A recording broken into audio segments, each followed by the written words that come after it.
And now for Couch Candy with your host, Jen Candy.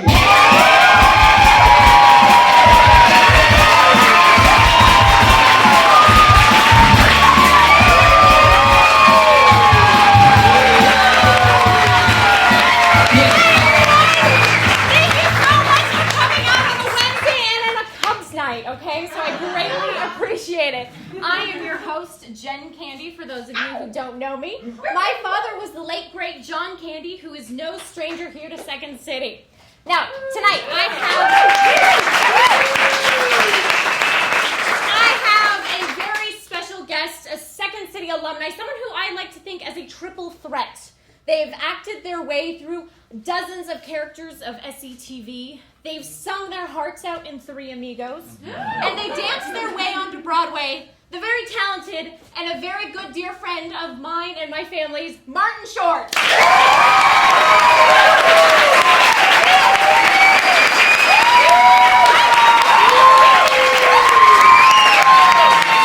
Cannot guarantee how tonight's gonna go. But before I bring him out, let's take a look at a clip of SCTV infomercial.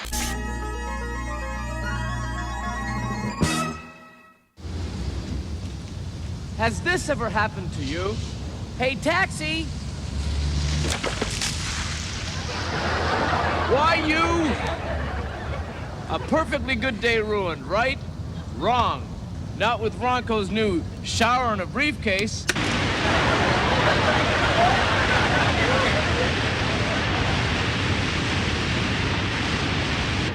I know what you're thinking.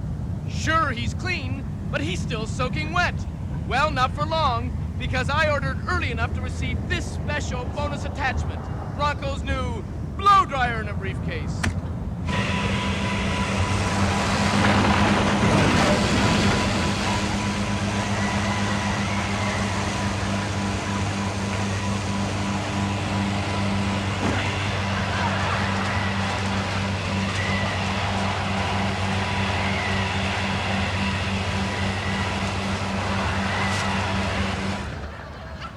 Ronco's new shower.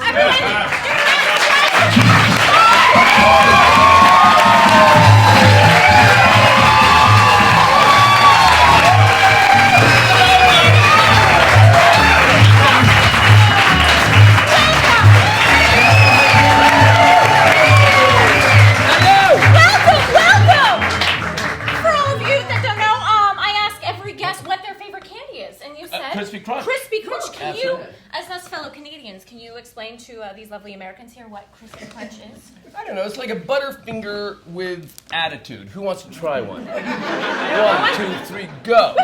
1, 2, 3, go! You'll see. They're just good. They're good. I've always loved it. Actually, just so you know, my friend, my best friend up in Canada, Erin, she flew them in for me. What? She flew them in for me. She did? Yeah, my friend Erin, she used to be my neighbor. You might have met her, but anyway, she's the. I met Erin. She's the our little candy drug dealer. Yeah. Welcome. Thank you. Thank you so much for coming. Now, you've never been to this space before. No, I went to the one in Melrose. Right. And this is Slightly Nerd, which is their training center, which is Yeah, great. beautiful. Now, I know, I'm so excited to have you here. Thank Now, you. I'm excited to be here. I want to get right into it and kind of figure out, how did you find your way to Second City in Toronto? You know, it was very interesting. I was afraid of Second City. Were you? Yeah, I was. I was in this production of Godspell, which your father hated, because Why did he hate it so much? he hated it because Actually, there's the photo. There's Finally Gilda Radner and Eugene Levy Yes. with the mustache, myself, among Yeah, others, you guys are so and Victor Garber. And no, because we had done this for a year. Right. Oh, your father hated it because every time we went to a bar, we only talked about Godspell, and he wasn't in Godspell. So he found that irritating. I despise Godspell. I do remember the stories. Oh, the Godspell people are coming over again. Yeah, I know, it drove him nuts. So but then Second City, so we opened Godspell, everyone was just out of university, and we're so excited not to be in school, And so now we got that show, and it's June of '72, and we all did it for a year, but then Second City came to town, and there was great excitement, and everyone auditioned, Right. and Eugene got in, and Gilda got in, and all these people got in. I did not audition because it was like I wanted to be, I don't know, a song and dance guy. And I also was afraid of it because this idea of being funny on demand. Because I was always the funny guy, Right. but I had never been funny guy under pressure. And I'd always been funny guy with a script. So I thought, I think they wanted, so I remember Gilda, who I was dating at the time, was so obsessed with getting into it. Really? And I thought, probably you can only do well in Second City if you want it that badly, and I don't want it. You didn't want And then, but a few years later, I did. Okay. And by that Well, time, what changed your mind?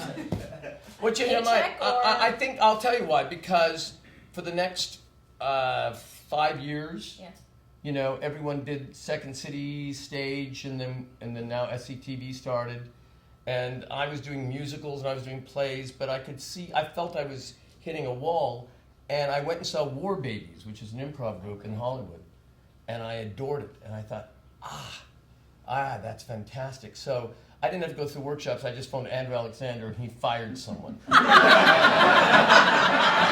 that didn't really use your audition. Yeah. So that was great. So you could say No, they had asked me through the years. They had asked me through the years to be in Second City. right, and you said no. Because I said no, because again, I didn't want to. And you want, And then I didn't want to until I wanted to. And then you wanted to. And then I wanted to. Did you always want to be? So it sounded like you always wanted to be some sort of entertainer since you were little. Is that? Well, I always think the bizarre part of life is that the answer to what we want to do is like right in front of us. And we're going, I wonder what I want to do. And so I was in my, attic bedroom pretending to have my own variety talk show. Oh, wow.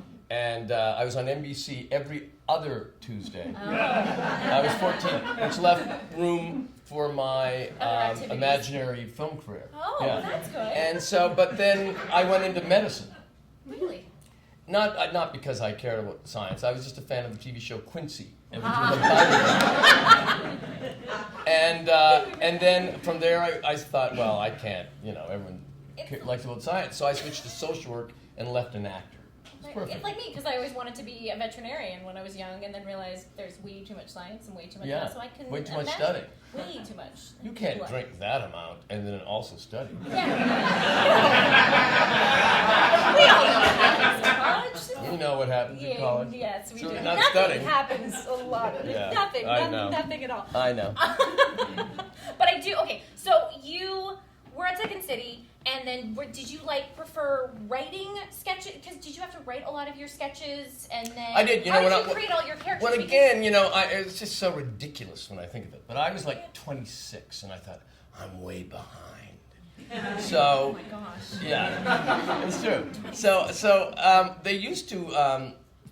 Now they videotape, scenes. But in those days They didn't, which is very difficult to find stuff of. No, they didn't. They just audio taped them. Oh, okay. And so I would take the audio tapes home from improvs, Okay. and I'd type them out because I was a fast typist, and I'd try to rewrite it. And it was like I was treating it like I was doing a TV show, and everyone else was saying, "What are you doing?" But I remember Catherine O'Hara saying, "Why are you doing this?" I said, "I'm making up for lost time." And so I did speed along on Second City stage, and How many years were you there? 2.5. 2.5. And then did you guys transfer to SCTV after the 2.5? No. What They was were doing that? SCTV, and now they had their own cast. And I went on. I got this job. James L. Brooks, a Oh, great wow. director, was doing a TV series in LA called The Associates. Okay. And I did that, and that got canceled, of course. And then that was ABC. And then the next year I did I'm a Big Girl Now. I played Neil. That was Dinah Canova. I was Neil Stryker, the office boy. This series was so bad that we were a think tank in Washington, but by show 9, we just became a newspaper and didn't explain it.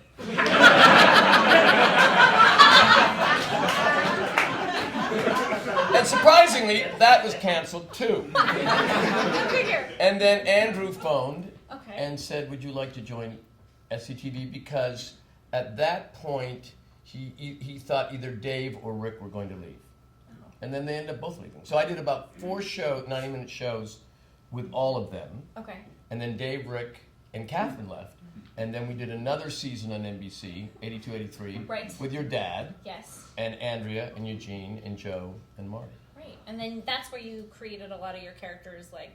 No, did you create the? No, Ed Grimley came from I Second was City gonna say, Stage. did that come from Second Cities? Which ones came from Second City Stage, and which ones? Just Ed. Ed Just Ed? came from, there he is. There he is. Ed came from there and went to SCTV, and then Yeah. you created all the other Right. characters. Which I want to show you. I have a slideshow of photos that my mom took that are personal photos from SCTV of characters that you did. Now I am not familiar with these two. Yeah, I was playing Jamie Farr. And I can't, what is the name of that scene? I know, and I have to go I'm back. 11, not a fighter. I remember having to hear his voice. But just you guys Eugene's transformed. playing Lorne Green. Yeah. Joe's playing Gavin McLeod. And your father's playing Merlin Olsen. I love it. And then we have another. They're just brilliant photos. And then this. That was from a scene called Bowery Boys in the Band. Yeah, was this the first time you worked with The premise was, SCTV, we always wrote about 9 layers. Yeah. So the premise was, it was a combination of Boys in the Band, which was a play about a guy who brings his friend to a party, but all the guys are gay. Okay, right. It's a Also very funny with, sketch if you can find it. Yeah. But also we were involved with Vietnam, and we had to rescue a friend who is now trapped in Vietnam. So it's a combination. and we were the Bowery Boys, so I was Hunt's Hall. Multiple. Your father's playing Whitey, and Robin was playing Leo Dorsey. And you were so unrecognizable there. I Almost. know. I love it. It's such a great photo. And then, is this you playing Robin Williams? That's right. Robin Williams, it was a commercial For what looks like Tang. for Tang. But the premise is Robin never gets to it because he keeps improvising around. I was just gonna say, Tang, can you? You know.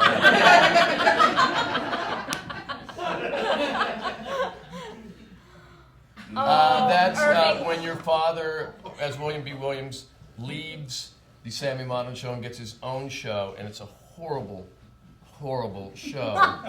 And Irving Cohen, a 90-year-old songwriter. Where did this character come from? What was he modeled after? Because I love her. He wasn't really modeled out. The thing that happens is that you create a character, and if it doesn't work, you never see that character again. Right. And if it works, they bring him back. And so it's like anything. Saturday Night Live, the same thing. So Irving was a 90-year-old songwriter. I modeled him kind of after a crusty old, one of those people who talk that way, yeah. And he just berated your father. You're no good and you stink at your job. It's so true. Oh, I love it. There's more. Oh, I love That's this my brother photo. Michael. There's your brother. Yeah. Now- And that looks like What? high school. Oh, no. Is that? Do you know I Like think your preteen? father's playing Stephen Seeley. Stephen Seeley? Yeah. Oh my gosh, I love that. And then I'm not familiar with this, but it looks like a football. It's like a. Do you remember this scene? Yes. It was that was mean.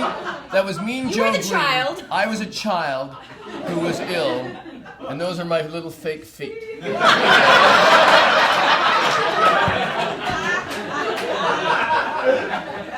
Yeah. Yeah. And that's right. That was it.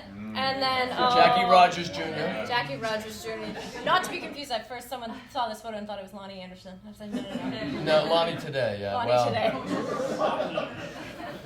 But I love that character. Now, do you remember this event? What is it? You are signing your name in cement and putting your hands in cement and. Where? Just at a party? At a party. Ask you. These are random photos that I have in my Papa had a cocktail that Kinda. night. Really? But I want to say that it was my dad and I want to say the cast of SCTV was there and everyone. And Was it for a school? It might have been either for school or the Canadian version of like the Man's Chinese Theater. But They had that kind of Walk of Fame. They but have the no. Walk of Fame, and that's Yeah. not what it is. No. So I just found these I don't know. to be. There you go. We don't know what they are, but thought they were. Here we are. There they are. There's Dave Thomas. Yes, and then Oh. this is the wonderful. if you're a football fan, be Yes, well, specific Canadian football. yeah, your father owned the Toronto Argonauts. Yes, he did. And I went to the Grey Cup. Yep, they won in '91. In '91, Winnipeg. we left from, and Wayne Gretzky Yeah. owned the Toronto Argonauts With my dad. Bruce McNall, Yeah. who later went to jail. And Smuggled all the ticket money. true, he owned the Kings, Yes, LA he did. Kings, Yeah. and Gretzky, and we all left. The Grey Cup is the Canadian Super version Bowl. of the Super. You know, the CFL, Canadian Football League, is a very unusual league. At that time, it had 9 teams, only 9, and 2 were called Rough Riders. Yes. Think of another name. The Ottawa Rough Riders and the Saskatchewan Rough Riders. I was always so confused. Yeah, and you could be watching TV as a kid, but it didn't seem weird to you because you were Canadian. You'd hear, Rough Riders 28, Rough Riders 7. You knew which one. Well, you said I feel bad for the Rough Riders, but I'm happy for the Rough Riders. Okay. Anyway, and then Toronto got in the Grey Cup, and we left at around 6 in the morning, and we flew to Winnipeg, where the Grey Cup was being held, and it was so cold. It was freezing. Freezing, and I remember my son Oliver was on my lap, and I looked down, he was 5, and his tears had frozen. Yeah. So then we banged on the press box and said, I don't even think. "Let me in." We didn't even get in there. We were stuck Well, in we the got in. nosebleed I got in. section. It was you were the owners. Yeah, but I wasn't in there. We were stuck in the Yeah, nosebleed and then Ollie seats. fell asleep on Janet Gretzky's lap. Yeah. But those were Wayne fun was times. 11 there. Yeah. Now, here's the Polaroid collection of photos of a Christmas party. That's a Christmas party at my home Is that at your in home? Toronto. Yeah. Oh, that's a beautiful Christmas tree. Yeah. Well, a little popcorn tradition. There it is, popcorn tradition. And then Oh my God in heaven. Isn't that amazing? That's in my That's In your I dining remember room? those balloon curtains in our It garden. looks like you're wearing a hat. Yeah. No, that was my hair. That was my hair. Well, not your hair, the green curtains. Oh, I see. Above. And Eugene, even then, his eyebrows had their own agents. Life of their own. I know. I just love how I love having these photos because it was like you guys as a cast were so close that you were able to. Well, that was the secret. I remember doing a not like you piece. have to get along. I remember doing a piece. I've been in the show SCTV now for about a year, and it was called The Nutty Lab Assistant, and Ed Grimley would take a potion. It was like Nutty Professor. Would take a potion and become John Mellencamp, who was guesting, and then at one point Mellencamp's performing, but he transitions into Ed Grimley, because the potion's wearing off. Right. But in the audience was Andrea playing the nurse of your father, who's playing the doctor who's created the potion. Okay. And they were just laughing so hard, the two of them, as we were setting up this shot of me. And I looked at it and said, well, this is why this show works. These people have been working together for it's now been 10 solid years. Oh, wow. They've done the stage, this is now season 6 of SCTV, and everyone loves each other. Right. And everyone gets along, everyone finds each other so funny. Yeah. I remember one time, and even if they got irritated, I remember Andrea was once sitting there, she had put in a piece, and Eugene said, he was such a good writer that he could be, everything always went into a rewrite session after a read-through of SCTV. Nothing didn't matter who wrote it. Okay. No, because everything could be better. Right. But Eugene was particularly brutal this day. And he said to Andrea, she's sitting there with her pen, and she said, he went, gee, Andrea, it's funny. I just wish I knew what the point of it was. And she went like this, mm-hmm. And she leaned over with her pen and drew an X on his crotch, and she said, that's just so your wife Deb can find him. All joyful banter. It was all love in that family. Love in that family. Love. Lovely dysfunctional family. But I love these photos. And then I love this photo of you. Oh, and my wife Nancy and I at the Emmys. At the Emmys. That's I it. was just going to say, I wasn't too sure the photo was a little blurry, so you can't Yeah. quite see what the... That's another room in my house. No, that's... It's gorgeous. It's gorgeous. Yeah, thank you. The wallpaper is fantastic. Thank you so much. It was a circular staircase. Yeah, no, it's quite nice. And then this is a photo where looks like you're a taxi cab driver. But this is at our farm in Queensville, Oh, outside yeah. of Toronto, and that is little me, right there. That's right. Little me, in my pajamas and not wearing socks. And the reason I am not wearing socks, and I don't know if you remember this, but I was still traumatized to this day. But there were times when you would come over, if I was wearing socks, you would grab my socks and tie them, That's right. and then tickle me to the point where I couldn't breathe.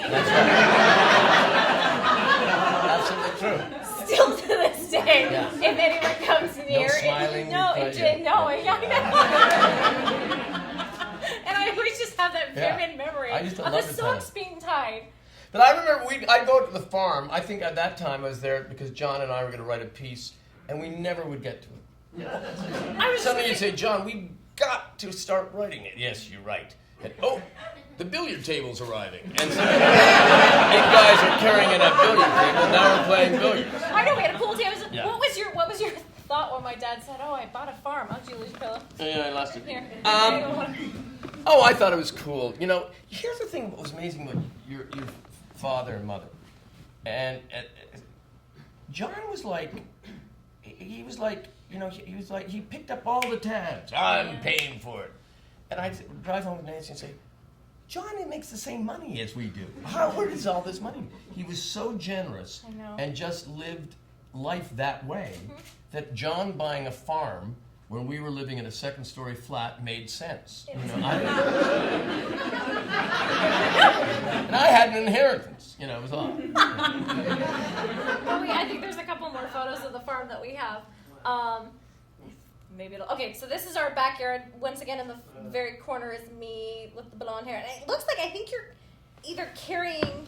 I want to say Catherine. Yeah, I think I'm my daughter Catherine. Because she was a little bit younger than me. Those 80s shorts. Right? I know, there's a lot of work going on there, right? And then there's another photo of my mom in the middle, and then Nancy, and then you, which either you're on a cell phone but didn't exist back then, so I'm thinking you're smoking a cigar. Yeah. Something's going on. Something's going on there. And then I love this photo. Oh, I remember that day. I remember this. I vaguely remember that's it. at that's at Chevy Chase's house in the Highlands. In the Highlands Palisades. there, and I couldn't tell if you were either impersonating the parrot or you actually have a fear of birds. I think a bit of both. Yeah. Or the parrot has just attacked me and I'm dealing with it. Chevy's just like, oh, whatever. Yeah. It's all good, but okay. So I love this face. I saved this photo for last because I know that you were talking about what your favorite sketch was on SCTV, and you were saying how Ed Grimley and Baby Ed, or whatever. Well, no, this is a piece that written by my brother Michael and myself. Yeah. But it was a perfect example of why SCTV is so good. Yeah. Because they had come in, it was right near the end of a season, an NBC season, and they had said, look, we have no room for expensive pieces, but we do have, if anyone can write something that can be done with 3 cameras, like a sitcom, something fast or just 2 camera, we can do it. Mm-hmm. And so Michael and I wrote Whatever Happened to Baby Ed, the idea that Ed Grimley, like the movie Whatever Happened to Baby Jane, is in a wheelchair being tormented by his brother. I do have the clip too. Yeah. I do have the Well, clip. we might have to show it. But anyway, the point was, what was fascinating is that, so we went in, we shot it with 3 cameras. We'd always, the second we'd shoot something, we'd go to the teleprompter and look at it. And very interesting enough, when I did Arrested Development, Mitch Hurwitz did the same thing. Oh, They'd go to the monitor. Oh, I see. Okay, I'm too big. You're too small. Let's do it again. Okay. Oh, that's right. So we were all writing it together. But John Blanchard, the director, fabulous director of SCTV, would never move on unless the cast saw the take and approved of it. And so anyway, we looked at the take, and I said, it's not working. It's not funny. It should be so funny. And your dad said, well, because it's a movie parody, but we're shooting it like a sitcom. And we went, of course. And then the director, John Blanchard, went over to argue with the producer, Jamie Paul Rock, saying, we need to spend about 4 hours to shoot this. And Jamie said, no, we can't. And there's a big argument over there, and your dad said, let's go and stand over here and have a smoke while they stew in their creative juices, because we're going to win. Because the cast always won. And so they shot it one camera like a movie, and that's why it worked. Oh. You can't parody something unless you're shooting it like it is. Right, exactly. Do you guys want to take a look at the clip? Yeah. Let's take a look at it. Whatever happened to Baby Ed? Reuniting two of America's finest actors. Oh, I told Mr. DeMille to hold that shot longer, you know. Ed Grimley is riveting. Jerry Gladman, Mellonville Free Press. Still a pretty good picture, I must say. Still watching that garbage? Boris Burge's performance in Baby Ed is Oscar bait. George Anthony, Mellonville Sun. Like, I suppose you think it's a good movie, don't you? Well, it's pure trash, you know.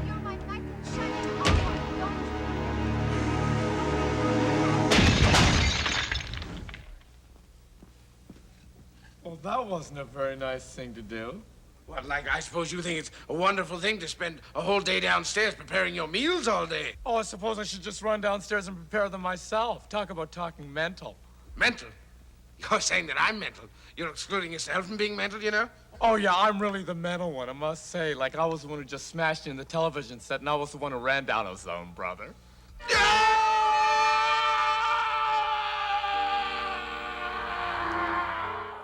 That, of course. We can get to that in a moment. That was John and I in a boxing match where I was Mr. Rogers, Yes. and he was Julia Child, and it was the PBS Battle of the Network Stars. Yes. We will see that momentarily, but I want to talk about the Baby Ed one. Yes. I was just going to say, because Ed Grimley was one of my favorite characters. Weird, how did you come up with Ed Grimley? Because you did a cartoon show. Yes. Which is also very similar because my dad did Camp Candy, and then Right. you guys had the Ed Grimley show, which I would wake up every morning and watch the Ed Grimley show. I had the doll. Yes. So many. Well, it was insane. It was insane, but it was great. No, Ed Grimley was, characters, I think, they can be as broad as you want them to be, or subtle as you want them to be. But if they're broad, it's all the same because they exist. Right. You go and pick up a shirt at the dry cleaner and the guy's saying, I couldn't stay on my short size strap, and he's wearing, a kilt and midriff t-shirt or something. And you think, this is too broad for a sketch, and yet there he is existing. Right. But he's sincere. He doesn't think he's funny. Yeah. So even in a film like when I played Frank and Father the Bride, the directors were very concerned about it Right. because it was this heightened thing in the middle of a very real, sincere story. And so we did 50 takes where it would be broad and they turn it down, turn it down, turn it down a little bit. And they ended up just going to the top end because it wasn't that, if I was trying to be funny, it wouldn't have been funny, but he was just this odd guy who existed.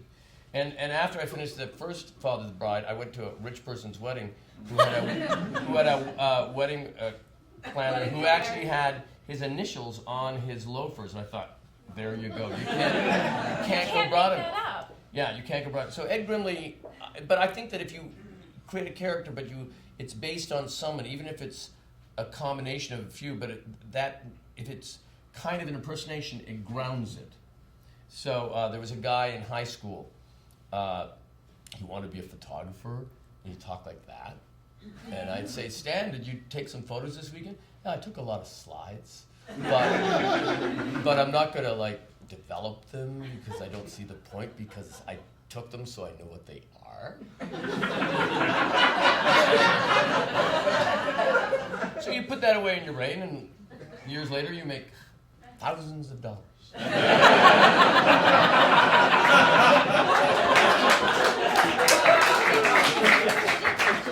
Now, from one hostess to another, what was advice? Because you did talk shows. Mm-hmm. I've done many talk shows. You've done many talk shows because you had your own talk show. I had my own talk show, and I've done guests on talk shows. And then you guest on talk shows, and then Yes. you played From Jimmy. Johnny to Dave. Right, to Jiminy Glick. Oh, and then Jiminy, of course. How could you Jiminy's forget secret. Jiminy? Well, I think that's Jiminy's secret. The secret to Jiminy is that he doesn't listen. And he, the things that fascinate him don't fascinate. Like he once said to Mel Brooks, "What's your big beef with the Nazis?"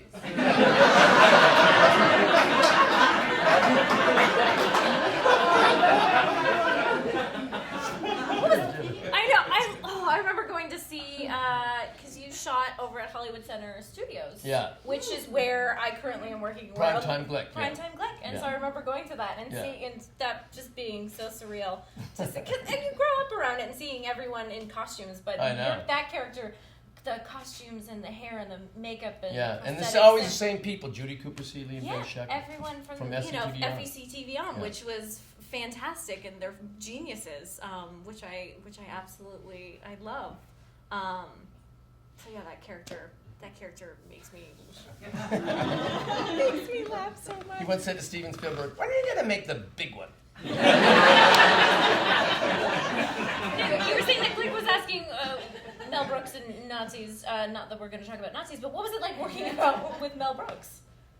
Oh, Mel is the best. Mel is so funny, so funny.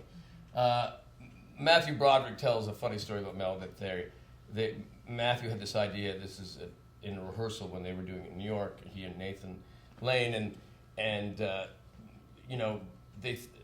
Matthew said, "What if we try to go through the door, but we get stuck? But then you go first, and then I go first." And Mel said, "Why don't you try it?" And then they tried it in the rehearsal, and he looked over and went. And Mel went, Matthew, stinks. But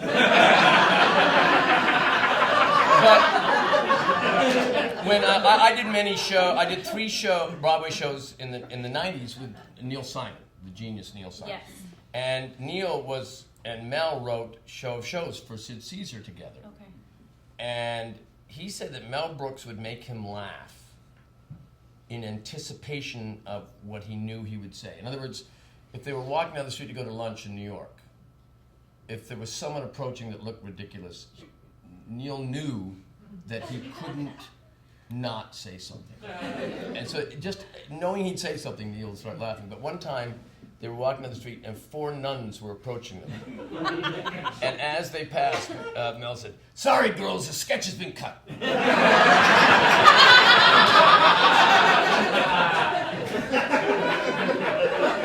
Kind of genius. But I did the show here with Jason Alexander for 9 months at the Pantages, and Mel went and saw. Mel was there many nights. I would imagine. Oh, that was so. Where did you find the most creative outlet for you? Like, was it working in television, stage, film? I think all of them? I think all of them. I think the Canadians are like the British more so than the American actors. So, the American actors would kind of say, "I'm in film" or "I'm in television," and the Canadians, British kind of go, "Do you want to spring a suit?" And so you do all things at once. Yeah. So you do, stage, and then you do television, you do film, you do radio, and you do whatever. And so, and particularly in the 70s, when I was starting in Toronto, there was no real star system per se, but therefore you could do such a variety of things. It was like going to university. And so by the time you kind of hit the United States, you had more experience than most actors who, were stars. One of the reasons why our family moved to the States was because you kind of hit a level there. Yeah. Or that's at least, Well, the fact that your father became a major movie star was one of them.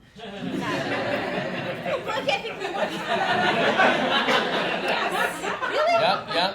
Warren Beatty moved here too. Yes. You moved here too. I moved here too. Everyone eventually moved out here. Everyone's big stars. Not Juanita Quigley. No. I'm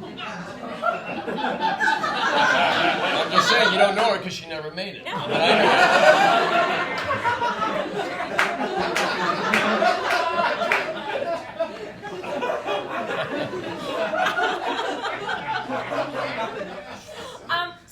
know now that we asked to show I can speak. Had the teaser of that clip. I want to show the Mr. Rogers. Oh yeah, let's see a little bit of. I know now that I'm like, okay, I was going to end on it, but we're fun. not ending on it. You know what? It was a great combination. Your dad and I also once did we did a show based on the movie Poltergeist, the idea that the television past turned on television present. So there was a scene with Ed Grimley, and your dad is Ralph Cramden, Oh, Jack wow. Leeson there. And the thing is about your dad and myself is we were just so physically opposite that the combination was kind of classic in style. And so I think it's very exemplary here. Yeah. Let's The crowd is literally buzzing with excitement as Mr. Rogers, representing Bill Buckley's team, enters the ring. Oh, look out there, Fred. The slender chap's not used to this sort of fare. Tonight, he prepares to face the heavily favored Julia Child, the French chef, if you will. More about that later. But first, let's take a look at both fighters in their respective corners as they prepare for the upcoming bout. There's Child, cool and collected, obviously in shape and ready for this fight. But what about Rogers? Experts have questioned, myself included, his ability to participate in so physical a sport. Some going so far as to cast aspersions on his manhood itself. And of course, the confident Julia Child. And there's the bell starting round one. But there! He rocked Julia Child with a devastating left. And the French chef is visibly shaken. Not unlike George Steinbrenner after his humiliating defeat to Tommy Lasorda's Dodgers. But more about that. you just deck him. And then he's out. He's out. Oh my gosh, it's so fun. Now, is there anything that you, because you've done, as I go back, you've done television, theater, voiceover. Is there anything that you haven't done yet that you want to do? Well, no, not really. I just enjoy doing it. I mean, I think, through the years I've been asked to direct. Yeah. But again, back to why I didn't want to do Second City, I think that if I would be successful at that, I would have to want to do it, Right. not just be offered it. And so I like being in front of the camera. I like doing that. And just Yeah. being you, which is great. And Yeah. speaking, and your next project, or a project that I heard about, is with Steve Martin. Steve and I we do a lot of concerts. We've done that for a few years. I mean, he has his show, and I have my concerts, but now we've been tending to combine our shows. Interesting. Play bigger arenas, and you don't have to work as hard because you do half. His half and half. It's called Steve Martin Short, An Evening You'll Forget for the Rest of Your Life. And then I'm going to start, I'm going to do a new variety series for NBC in the new year with Maya Rudolph. That'll be fantastic. That'll be great. That'll be lots of fun. Following America's Got Talent.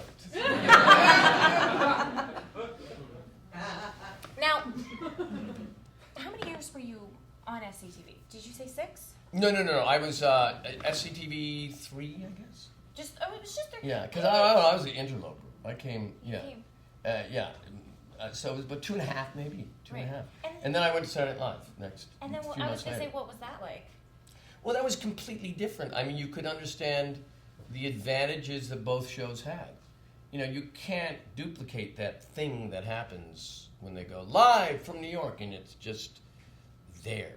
And I remember the first show, it happened, and it was pretty successful. And then on the Monday, I went to get a tape to look at it, and the director, Davey Wilson, said, "Marty, don't do that." I said, "What?" "You'll only be disappointed. It was live, it happened, it existed, it moved."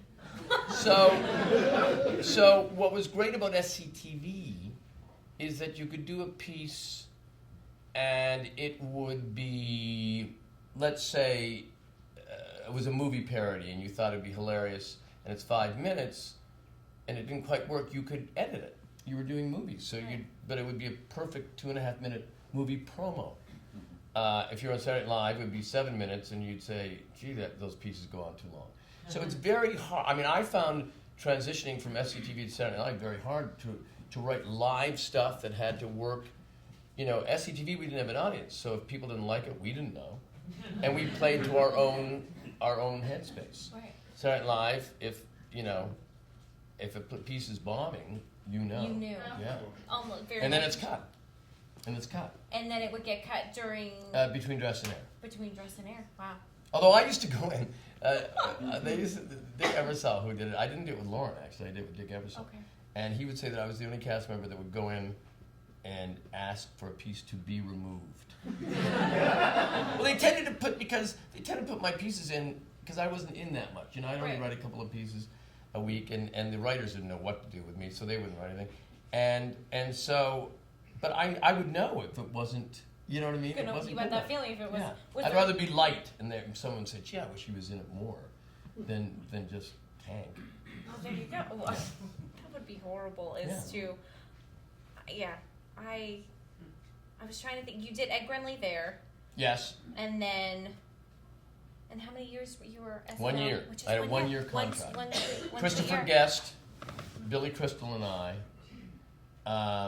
and Harry Shearer. Okay, right. We all did it for 1 year because they thought the show was going to be canceled. You know, Eddie Murphy had left, and Joe Piscopo had left, and they thought, so they paid us quite a bit of money, unusually, and they gave us a 1 year contract because we were already known, which was also had never been done at SNL. Right.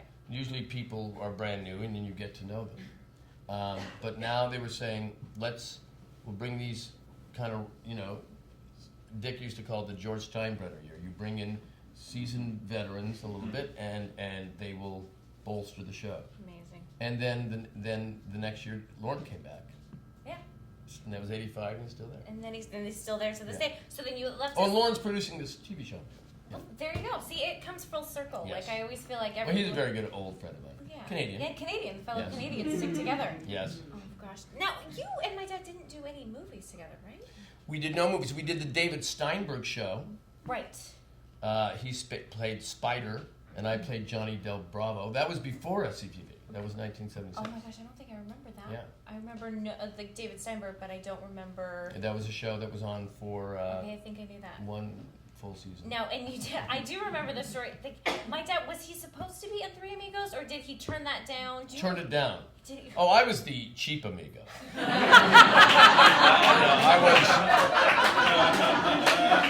I was, you know. I remember seeing you going through I was scripts. Carrot Top has passed amigo. Because I remember seeing scripts. You go through scripts that you get, and he just collected all of them. Oh, and at so one you point find it him was like, going to be. why wasn't he in it was this? going to be Steve and Belushi, and then it was Steve and your dad, and Yeah. and John, and Belushi. Yeah. I mean, it was all of these names being Thrown moved about. around. I think Yeah. I remember my dad's character. He always told me he was supposed to go for, I think, Chevy Chase's character. Yeah, Dusty Bottoms. Dusty Bottoms. I was Ned Needleland. Little Ned. That movie is one of my favorite movies. I can probably quote it. I think as everyone here. And I love the joke that you tell about the airplane. Oh, the little balls. The little Yeah. balls. Yeah, It's a mail plane. Yeah. How can you tell? Because it's got the little balls. Marty, Yes. I think that's it. Wow. We are out of time, guys. I know. Hey, why don't we take some questions? Questions? Yeah, does anyone have any questions before? Oh, we've got someone in the back there. Hi. First of all, I'm a huge fan. I've always loved everything you've done. I think you're a comic genius and all that. Thank you. My question is show and tell. The what? It's show and tell. Oh, yeah? Do you remember this costume you wore that I am wearing the exact same costume one year for Halloween? Yes, I know exactly what that is. That is hilarious. It was from a special I did, I, Martin Short Goes Hollywood. Right. And it was a character, Dale O'Day. And he had made his fame playing a fence. And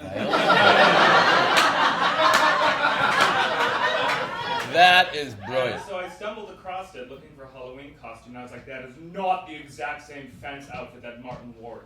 That's pretty damn close, especially the leotard. That's it. That's the exact outfit. Oh, you mean you actually got it? I'm actually wearing the same leotard and fence. Well,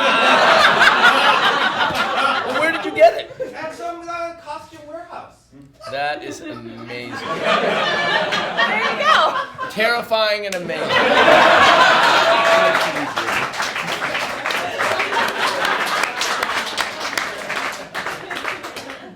I think yes. I just read your book, which I loved. Could you talk about writing the book and how that process went?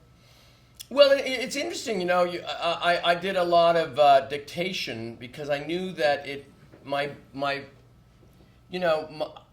my rhythms when I talk are very specific. I'm not aware of that, but like I'll go into an airport and I'll have sunglasses and a hat, and I'll say, "Do you have the New York Times?" And everyone goes like that, you know. So I knew that if it didn't feel real in that sense, it wouldn't exist. You know, Nora Ephron was an old friend of mine, and her novellas were perfect because they just sounded like her talking. Like if you were doing a flight with her, you said, "Nora, how did you get started?" It was like reading the book. So that's what I aspired to. And I don't know, I did it like a kind of a special, you know. I had cards and I figured I'd start out that way, end that way, put that in, but it can't just be stories about meeting Frank Sinatra, you know. It has to be, and then you don't want to tell all the secrets of your friends, but you don't have to. Yeah. Sprinkle them in here Yeah, and there. sprinkle them in. Anyone? Yes. Yeah, any performers that... Oh, sorry. Both of you can go. Jameson. It'll go Jason first, then Jameson. Okay. Any performers that you performed with or that you were around that intimidated you? That were like, you were like, wow, I need to be funny, as funny as this person. You know, well, sure, but I mean, it was, you know, you meet people, and Christopher Guest when I first met him, you know, I mean, we were now going to do Saturday Night Live, and I just seen Spinal Tap the week before, and I thought, this guy scares me, you know. He's so talented, but then I have learned for myself that if I am ill at ease or not in a loose state of mind, then I can't do anything. So I almost fast-track through awkward feelings. Like even opening nights, I don't get nervous. Haven't for a long time. I'll get energized. But I know if I'm nervous, I won't be loose. And if I'm not loose, I can't do what I'm doing. So, I mean, I think that anyone it's like playing tennis with someone great. It's daunting to meet certain people, but quickly you realize that they're kind of equally scared. You know, everyone's doing an impersonation of themselves relaxed. And then before you know it, you're all buddies, and it's all fine, you know. But I've worked with a lot of unbelievably, insanely talented people, you know, through the years. Carol Burnett and Mel Brooks and Steve Martin, all these people, and Chris, and, you know, and the cast of SCTV, of course. So you try to shake that as quickly as you can. But it's always daunting. Yeah. Jameson now. A lot of us in this room are actors, and I think we all struggle with the idea of being enough. And I read your book as well, and in it you talk about evaluating your life based on 9 categories, and I thought that to be so helpful. I was curious to know if you've always stayed true to that, and if you veer off that path, how do you get back onto it? No, I don't veer from it. I mean, it's like anything. It's like you struggle. You always succumb, you know. If you're on the road doing a musical and it stinks and it's not working, your category 6, which is career, is taking way too much precedent. But just the idea, for people who don't know what we're talking about, is that when I was a younger actor, but I've been doing it for about 5 years or something, I was still going through that phase if I didn't work or if I was now out of work. You know, everyone, no matter what age you are, you think someone's going to attack and say, "We're on to you." You know, go back to the steno pool for you. And but so I thought, because I had not been out of university that long, I thought, you know, maybe if career is just one subject and you're taking 9 subjects at school, you can be doing horribly in your career, but you can still have a pretty good GPS if you do well in the other categories. The other categories is self, which is just how's your health? Have you been to the doctor? Are you know, that stuff. 2 is your, you know, whatever that significant other is in your life and your children. 3 is your original family, your brothers and sisters. 4 is our friends. 5 is money. Do you have any money? 6 is career. 7 is creativity. 8 is discipline. and 9 is lifestyle. Because if you're having this fabulous life, but you're not going out or enjoying your life, then, and I would literally give report cards and grades for each category, and then create a GPS, and I would give myself a Christmas exam, an Easter exam, and a final. I'm not saying it's not mentally ill. I'm just saying that's what I did. Well, it's worked well for you. Thank you It's so worked much. well for you. Thank you. And I want to say thank you so much. My pleasure. Marty.